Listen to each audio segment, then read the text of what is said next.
Hi guys, so I wanted to go through this thing because as I mentioned, the display stopped working, but I just tried it just now and the display does come on sometimes. So I just want to show you how to use it if the display doesn't come on, and one of the things that's a bit funny about it. So anyway, it's off now. So you'll need to basically plug it in. This is the adapter that comes on the boat. You just find a cigarette lighter. There's one by the helm at the bottom. I use that one. Usually it's the one with a white cap. You basically plug this in here and then you'll plug it in the cigarette lighter. So I've just used a local power supply because I don't have a cigarette lighter here at your place, and you'll plug it in. So basically I'm just simulating the cigarette lighter. If I can get it in there.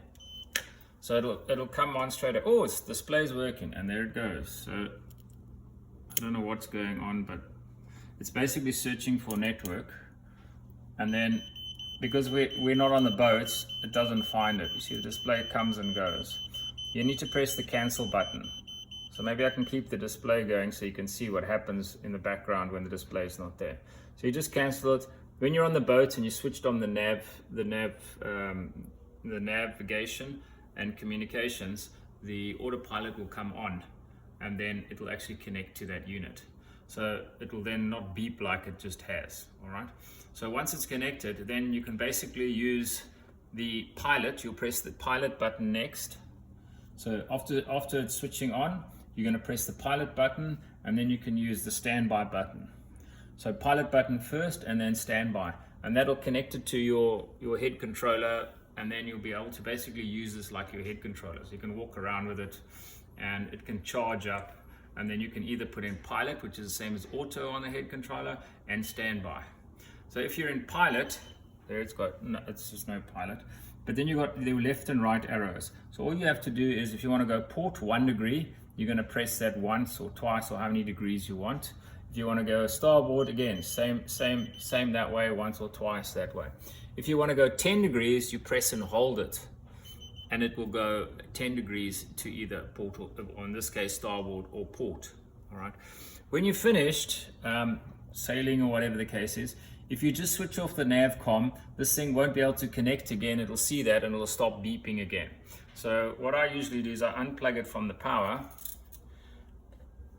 and then I just press the cancel, and you see here it's now saying holds for 3 seconds and then powers off.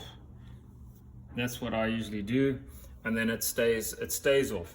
If you have it plugged in, it then somehow comes on again, and then it does the whole sequence again. So make sure you unplug it before you turn it off. And yeah, then it works. So you don't really need the display, but I'm showing you what happens if you do or don't have the display. It will still connect, and you can still use it as a remote. And once it's charged up a bit, then you can walk around the unit. The battery I first thought it was faulty, but then once it's charged up fine, it actually worked fine for a number of hours.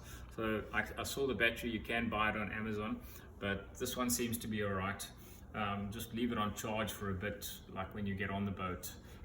Just switch it on, power it up, and then press the C button to cancel the beep beep beep, and then just leave it charged for a while, and then you can use it on deck or wherever you are in the cockpit.